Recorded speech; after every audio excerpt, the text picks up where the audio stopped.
Aujourd'hui, je pars à la rencontre d'un autre Romain que j'ai découvert il y a 1 an lors d'une séance de médiumnité. Une séance forte qui m'a beaucoup touchée. C'est ce qui m'a donné envie de le questionner. C'est donc avec beaucoup de joie que je vous partage cet échange.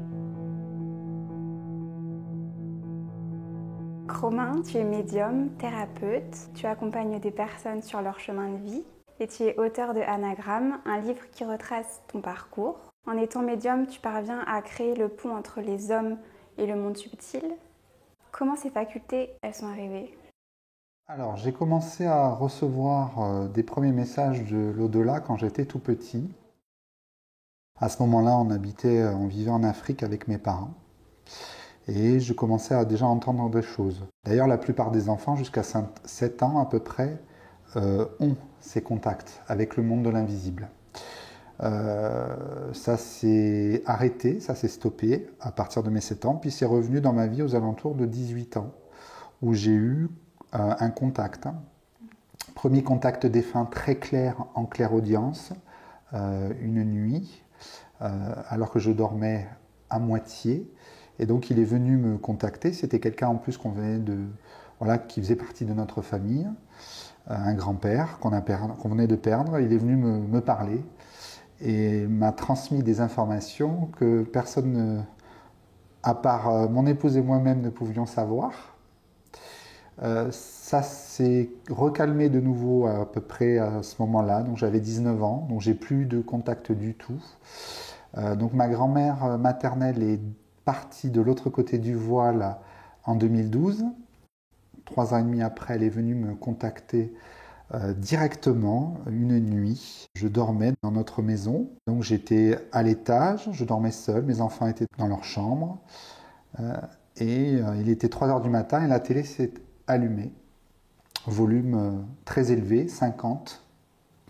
Donc pas d'animal de compagnie, personne qui aurait pu éventuellement allumer la télécommande. Donc voilà. Donc moi, le cartésien que j'étais, j'ai commencé à avoir beaucoup de doutes, même si je ressentais quand même des choses autour de moi. Mais voilà, là, ça a commencé à briser un peu l'image du monde physique telle que je me l'étais faite. Et puis le lendemain soir, rebelote. On cherchait à me réveiller, au sens propre comme au sens figuré. S'en est passé une période assez trouble pour moi au niveau intérieur. Je ne vais pas dire que j'ai fait une dépression, mais quand même je suis tombé assez bas dans mes certitudes, dans mes croyances, puisque tout a volé en éclats du jour au lendemain. J'ai commencé à m'intéresser sur Internet, sur la médiumnité, sur tout ça. Puis plus je m'y intéressais, plus des choses arrivaient. En canalisation, donc j'en parlerai tout à l'heure, le principe de la canalisation, c'est-à-dire le fait de recevoir des messages des guides spirituels, des défunts, et de les transmettre depuis l'au-delà. Et puis, donc j'ai sollicité de l'aide, j'ai voulu faire un stage auprès d'une médium, qui s'est très bien passé, qui m'a confirmé ce que je pressentais déjà. Et au même moment, j'ai donc effectué ma première sortie de corps, mon premier voyage astral. On est le 12 août 2017, c'est une date qui restera gravée dans ma vie jusqu'à mon dernier souffle. Premier voyage astral où je me retrouve sur un autre plan d'existence. 3 jours plus tôt, j'avais fait un rêve où j'étais dans un véhicule côté passager. J'accompagnais une dame. J'essayais de la protéger d'un accident de voiture que je pressentais mortel pour elle, dans le cadre d'un carambolage. Et lors de ce voyage astral, je me retrouve sur un autre plan, devant moi un écran de télévision, comme un écran plat, d'une surface d'à peu près, on va dire 1 mètre sur 1 mètre. J'étais 3/4 assis, un peu comme en pilotage automatique. Au-dessus de l'écran, donc une arche en pierre, très ancienne, indatable. Il n'y a pas de date possible d'ailleurs. Je pense que c'est tellement vieux que voilà. Au sol, donc des dalles de, 2 mètres sur 2 mètres. J'ai vu le sol également. Une lumière un peu tamisée dans cet endroit où je me suis retrouvé. Derrière moi, je sentais beaucoup de présence. J'ai pas réussi à obtenir l'accord pour me retourner. C'est-à-dire que j'ai essayé de me retourner et on me l'a refusé. Je n'avais pas à voir ce qu'il y avait derrière moi et je devais rester concentré sur ce qu'il y avait devant moi. Le film s'arrête, mon rêve donc où j'avais été acteur quelques jours plus tôt, là j'étais donc spectateur, s'arrête, je bascule en arrière, et là-haut, tout en haut, je vois une lumière blanche d'un amour inconditionnel. Je crois que même ce mot-là n'est pas suffisant, ne caractérise pas assez ce qu'on ressent lorsqu'on repart de l'autre côté. Moi, je l'ai vue, cette lumière, puisqu'elle m'a happé. À ce moment-là, j'ai quand même cru, puisque j'étais pleinement conscient que j'étais en train de faire une expérience de mort imminente, une NDE. Donc, je pensais à un arrêt cardiaque, tout ça. Donc, j'étais, parallèlement à ce que je vivais, effondré, parce que je voyais bien que je n'étais plus chez moi, on va dire, dans mon environnement terrestre et physique habituel. Et donc j'ai eu cette lumière blanche, j'ai été happé, littéralement. Donc j'ai commencé à monter, et là je suis revenu. Donc on m'en avait fait voir assez pour la première fois. Quelques mois plus tard, j'ai eu un contact défunt avec ma grand-mère, par l'intermédiaire d'une médium, qui a été très émouvant. Donc c'est un peu grâce à ça aujourd'hui que je vis tout ça, voilà, grâce à elle. Donc un contact défunt qui a validé tout ce que je pensais, et dans lequel on m'a demandé d'accélérer le mouvement et d'accepter cette nouvelle vie, parce que beaucoup de personnes allaient en avoir besoin, ce que je confirme aujourd'hui. Moi, les cartésiens, j'ai voulu quand même canaliser tout ça, puisque je travaillais dans le domaine des assurances. On avait un cabinet d'assurance avec mon épouse. Aujourd'hui, c'est mon cabinet et je reçois les personnes pour des consultations en médiumnité et pour des soins. Et donc j'ai fait une formation rapidement derrière pour être d'hypnose, parce que je sentais quand même que j'avais besoin d'avoir des bases. J'ai fait la formation d'hypnose, je n'ai pas fait une seule séance d'hypnose depuis que j'ai commencé, puisqu'en fait, immédiatement, ce sont des consultations en médiumnité qui sont arrivées. En acceptant ta médiumnité, donc du coup tu as complètement changé de vie. Complètement. Est-ce que ça a été facile pour toi de l'assumer? Non, ça a été très dur. Ça a été difficile parce qu'en fait, j'ai dû mettre un terme à une vie et en créer une nouvelle. Donc j'ai quand même une chance extraordinaire, c'est quand même d'avoir une épouse qui m'accompagne inconditionnellement dans mon changement de vie, avec un soutien indéfectible et total. J'ai également 2 enfants qui sont jeunes et qui me suivent pas à pas dans mon évolution, et qui sont également très connectés. Donc un changement de vie qui a mis à peu près, qui a mis quelques mois à se mettre en place. Et puis le temps de l'acceptation est arrivé très vite en fait. C'est-à-dire que l'acceptation s'est mise en place avec les consultations. C'est-à-dire que plus je faisais les consultations en médiumnité, plus je voyais l'impact que ça amenait, plus je transmettais les messages et les réponses que ça apportait aux gens, dans le bien-être, le respect, l'amour et la bienveillance, puisque c'est la mission que j'ai accepté de remplir. Et donc du coup, c'est ça aussi qui m'a permis d'accepter cette médiumnité. Je pense que finalement, les consultations et les soins et l'accompagnement au quotidien, ça m'aide chaque jour.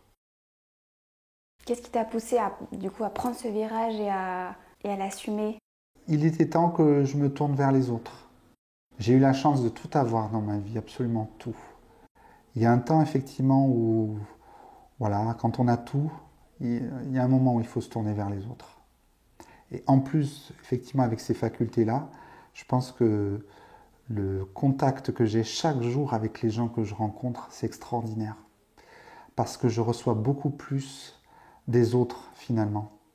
Les personnes ne s'en rendent pas compte, mais quand je fais une consultation en médiumnité, ou une guidance, que ce soit à distance, par WhatsApp, ou à mon cabinet directement, sur Saint-Gaudens, les personnes me donnent tellement. Donc ça m'aide aussi, ça, dans l'acceptation. Finalement, cette vie, elle te rapproche un peu plus de qui tu es, t'as l'impression? Ah oui, tout à fait. Donc j'ai découvert, en fait, lors d'un passage de l'autre côté, que c'était la 5e vie. C'est la 5e fois que je fais ce métier-là de médium. Ça me rapproche effectivement de ma mission d'âme, qui reste quand même axée sur la médiumnité, sur l'aide et l'accompagnement aux autres, et sur le fait que ma mission, c'est d'ouvrir les âmes à l'amour, Je ne suis pas le seul à faire cette mission-là, mais en tout cas, c'est une de mes missions à moi aujourd'hui et je l'accepte avec force et détermination parce que pour moi, il n'y a rien de plus important. Qu'est-ce qui te plaît le plus aujourd'hui? Je rencontre des gens extraordinaires, différents. Je voyage aussi maintenant, en France et à l'étranger. J'aide aussi des enfants, j'aide aussi des couples, j'aide beaucoup de monde. Et je pense que ce qui me fait avancer chaque jour, c'est que chaque jour est différent et que je ne sais jamais ce qui va se passer le lendemain.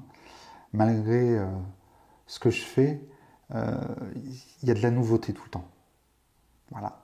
Donc c'est un renouvellement sans cesse de ma vie. Avec qui tu communiques dans tes soins?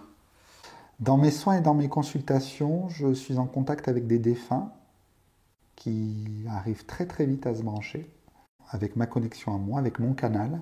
Et j'ai également des guides spirituels qui viennent régulièrement me voir, les miens et ceux des autres, pour me transmettre des informations sur les personnes qui sont en face de moi lors d'une guidance ou d'une consultation, ou même là. Et donc c'est un travail aussi que je fais de manière régulière. Et j'ai compris que c'était une pratique courante chez moi, dans cette vie-ci, mais dans les autres. Donc c'est quelque chose qui, comme l'air que je respire. Comment toi, dans ton travail, tu parviens à éveiller l'autre à sa nature, à son essence? Alors souvent, j'ai compris lors d'un précédent voyage astral qu'en fait, nous avions en nous tous ce qu'on appelle des codes d'activation. Donc on a en nous de l'énergie et une puissance divine qui nous permet de transmuter, transformer les autres et le chemin de vie des personnes qui sont en face de nous. C'est une capacité que tout le monde a et c'est comme ça aussi que je perçois l'impact que j'ai dans mes consultations, c'est que ça change la vie. Ça aide à prendre certaines décisions ou à voir parfois la vérité en face. Voilà. En fait, il y a l'information par la parole et l'énergie qui... C'est ça. L'information, elle arrive sur un canal, sur plusieurs canaux. Ça peut être en clairaudience, donc par l'oreille. Ça peut être en clairvoyance, par des images qui peuvent être à la fois d'un passé même antérieur ou du futur. Ça peut être aussi par des odeurs. Voilà. Ça peut être aussi tout simplement par ce qu'on appelle la clairconnaissance. Donc, c'est-à-dire c'est un canal qui est moins connu que les autres, mais qui est très très important chez moi. Donc, c'est-à-dire que c'est des informations qui arrivent aussi en instantané, c'est-à-dire je le sais. Voilà. Donc c'est un... Et ensuite, cette information-là, une fois qu'elle est, qu'elle est reçue, je la transmets et je mets les formes. Parce que souvent là-haut, les formes n'y sont pas. Donc il faut mettre les formes aussi pour qu'on puisse accepter de recevoir cette information-là. Et il y a tout un travail de psychologie pour moi. Le médium, à mon sens, ne doit pas être que celui qui transmet des messages. Il faut déjà que ces messages soient entendus, écoutés, enregistrés par la personne qui les reçoit. C'est-à-dire que ça rentre par là et que ça reste bien, bien, bien présent dans l'esprit de la personne. Et c'est là où ensuite ça va pouvoir créer et amener ce pouvoir de changement. L'idée, c'est pas de prendre des décisions pour les personnes qui viennent me voir. Je ne suis pas Dieu. L'idée, c'est aussi de ne pas leur transmettre tout ce qu'on peut savoir sur l'avenir. Tout simplement parce que déjà, il y a des personnes qui n'ont pas envie de tout savoir sur leur avenir et qu'il faut laisser un peu de libre arbitre. Après, ça, c'est un autre sujet parce que je pense qu'il n'y a pas de libre arbitre. Est-ce qu'il t'arrive de recevoir des messages concernant l'estime de soi, la confiance, le fait de développer la conscience de qui on est? Alors, ce sont des messages effectivement qui sont très importants. C'est-à-dire que là, on parle de la conscience de qui on est et de notre chemin de vie, de savoir pourquoi on est là. De l'autre côté, le message principal quand nos défunts, nos guides rentrent en contact avec nous, c'est de nous aider à avancer sur notre chemin de vie, quand on n'a pas encore trouvé notre trajectoire de vie ou qu'on n'est pas sur la bonne trajectoire, tout simplement. On reçoit de leur part des messages clairs où on veut les voir ou on ne veut pas les voir. Ça peut être d'autres messages, ça peut être des synchronicités, des événements de la vie de tous les jours, des rencontres qu'on va nous poser comme des petits cailloux sur le chemin de notre vie. Donc c'est tout un ensemble d'événements en fait. Est-ce que le fait de se connecter au plan subtil, ça peut nous aider à nous réaliser, à nous reconnecter à nous? Le fait de rentrer en contact avec le monde de l'invisible, c'est à plusieurs tranchants. Il y a des belles choses, il y a des choses un peu moins jolies. Dans l'univers, il y a toutes sortes d'énergies. Il y a du positif et du négatif. On est sur un fonctionnement quantique, physique, et donc il peut y avoir de très belles parties avec lesquelles on va se reconnecter, et puis il peut y avoir des choses plus compliquées. Donc ça demande aussi le contact avec le monde de l'invisible, et je pense surtout aux personnes qui s'intéressent à l'écriture automatique ou qui font du Ouija, etc. Ça demande beaucoup de protection.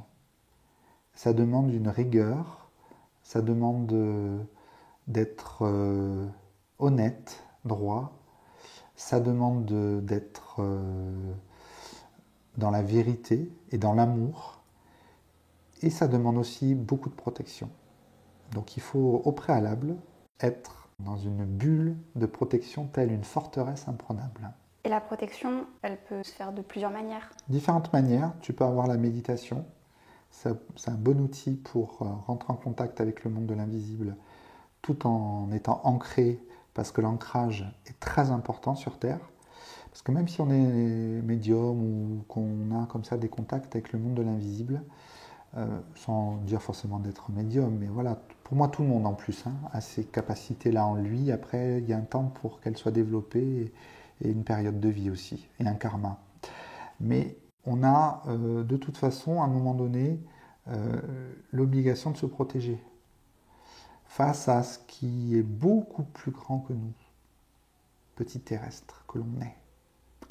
Et donc, bien travailler l'ancrage, garder les pieds sur terre, parce que nous, pour l'instant, on est ici, on n'est pas là-haut. Quelle est la clé pour devenir soi-même? L'amour.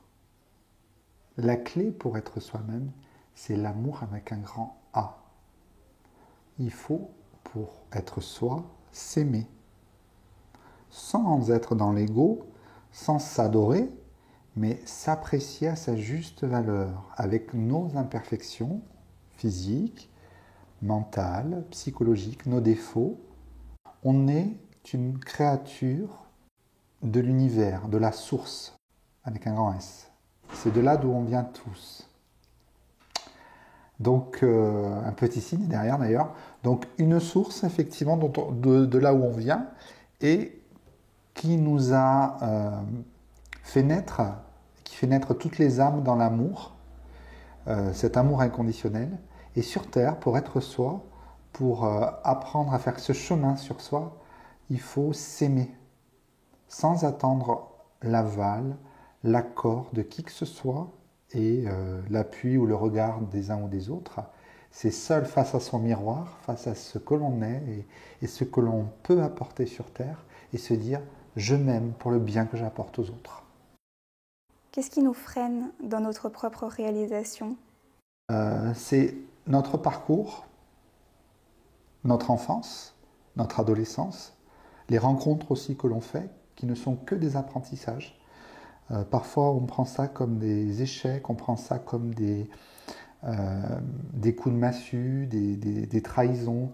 Mais toutes ces rencontres-là, à la fois familiales, sentimentales, professionnelles, sont là uniquement pour nous faire comprendre que sur Terre, on est là pour faire des expériences et des apprentissages uniquement. C'est tout. Donc, on prend les apprentissages, on retire des enseignements de chaque situation et ensuite, on essaye d'avancer avec ça. Il n'y a aucun hasard dans les épreuves et les moments de frein qu'on va pouvoir vivre. Aucun hasard. Ils arrivent à des moments clés de notre existence sur Terre. Ils nous sont envoyés souvent dans des conditions qui ont été pré-organisées avant qu'on vienne sur Terre. Donc ça arrive au bon moment dans notre vie, à la fois des freins, mais aussi des épreuves ou des murs pour nous dire ça, c'est pas ta direction, tu dois aller vers ça. C'est ce que j'ai vécu moi. Donc c'est surtout des apprentissages en fait, hein, ces freins-là. Il faut les prendre comme ça parce que si on reste dessus et qu'on se dit à chaque fois j'avance pas, on ne veut pas de moi de ça dans tel domaine ou dans tel autre domaine ou dans tel autre domaine, on va s'auto-fermer, s'auto-censurer, se limiter soi-même. Et il ne faut se limiter en rien. On est là pour expérimenter tout ce qu'on peut vivre, tant que c'est fait dans l'amour. Finalement, est-ce que c'est toujours nécessaire de faire un travail sur soi ? Le travail sur soi, il commence, on va dire, dès qu'on a conscience de soi. Et on va dire qu'on commence à avoir conscience de soi peut-être à l'âge de raison, je veux dire 7-8 ans. C'est là où le début des apprentissages commence à se faire. Tous les jours, on fait un travail sur nous. Tous les matins. Quand on ne fait pas de travail sur soi, l'univers nous le rappelle et nous rappelle à l'ordre, de différentes façons. Donc, on fait un travail sur nous. On essaye en tout cas de faire un travail sur nous, de remise en question, de compréhension. J'aurais peut-être pas dû dire si à telle personne, j'aurais dû mettre plus de forme, ou je dois prendre plus de temps pour moi, je dois un peu plus m'écouter. Quand je suis dans une phase de ma vie où je vais un petit peu dans tous les sens et que je travaille beaucoup, peut-être que voilà, il est temps aussi que je me pose et que je travaille aussi peut-être sur le lâcher prise. Voilà, ça aussi c'est un sujet qui est important, le lâcher prise, parce qu'en fait, on est dans notre société sans arrêt, de manière constante, appelé sur certaines missions. On doit faire attention à ça, à ça, à ça, à ça. Et donc, on perd le fil de notre essence, de notre nous, de notre... Et le soi perd toute sa grandeur à ce moment-là. Donc pour le retrouver, on lâche prise, on revient vers soi, on prend un temps pour soi. Si on n'y arrive pas tout seul, on peut se faire aider par un thérapeute ou éventuellement un médium, ou voilà, pour essayer de comprendre ce pourquoi on est là. Et donc dans le lâcher prise, on trouve de nouvelles ressources. Toujours. C'est vrai qu'il y a des personnes aussi qui ne se posent pas forcément de questions et qui ont l'air de raisonner assez bien avec ce qu'ils sont. Pourquoi ? Est-ce que c'est une histoire de confiance en soi ? Il y a plusieurs paramètres. Il y a la confiance en soi, il y a le karma aussi. Il y a tout ce qu'on a vécu dans d'anciennes vies qui nous revient de manière inconsciente dans notre vie actuelle, sous une forme ou sous une autre. Il y a plusieurs paramètres qui rentrent en ligne de compte. Il y a l'âme, ce qu'on a pu faire avant, même ce qu'on a pu vivre dans notre enfance aussi, et ce vers quoi on doit aller. Donc, il y a beaucoup de choses qui rentrent en ligne de compte. Mais être soi, c'est le parcours d'une vie. Et parfois, on n'y arrive pas. Et donc, on repart, et puis on revient. Tant qu'on n'a pas compris, on refait. Donc selon toi, on se réincarne à chaque fois pour être le plus proche de soi ? Pour plusieurs raisons.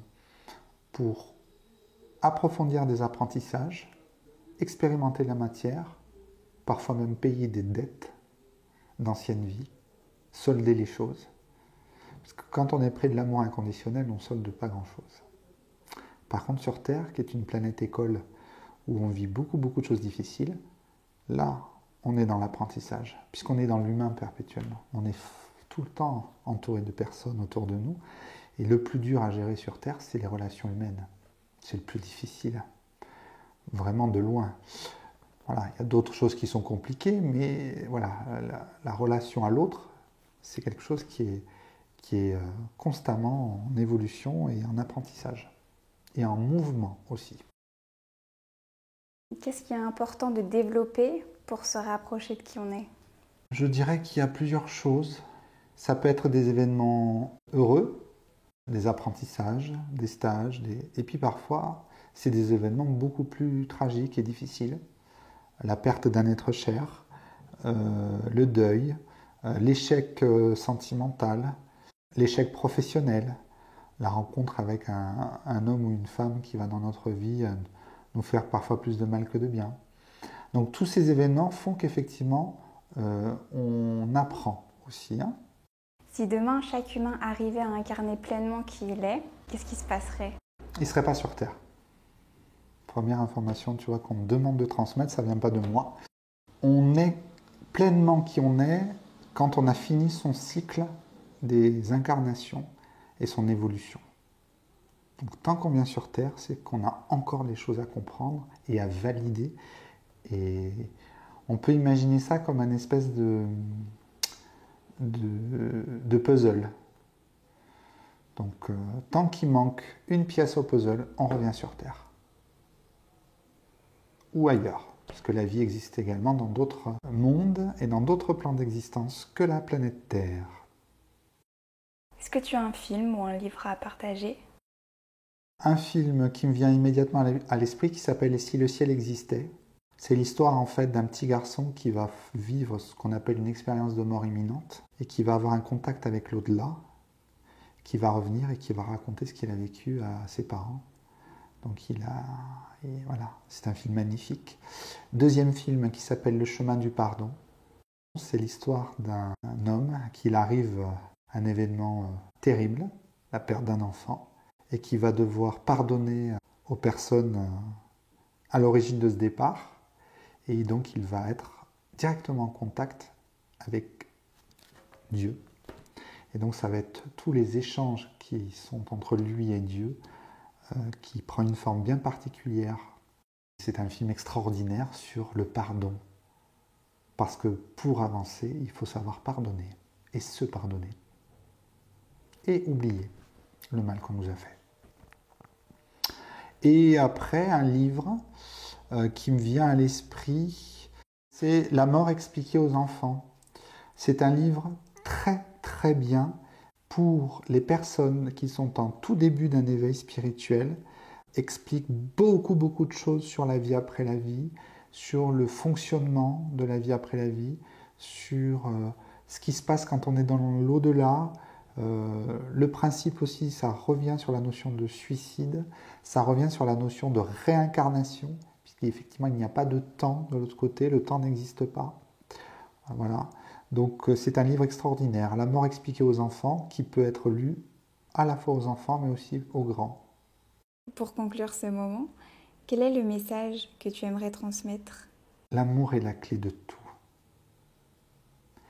Il transcende, transforme, transmute et fait naître en chacun le meilleur. C'est comme une graine qu'on peut avoir à l'intérieur de soi et qui va grandir, grandir, grandir, avec des fleurs, avec de nouvelles branches. Et ces branches vont créer à la suite peut-être de nouveaux arbres, de nouveaux arbustes. Voilà, c'est le plus important pour moi. Voilà, c'est ce qui fait avancer et c'est ce qui doit faire avancer dans la vie. Aimer l'autre, inconditionnellement.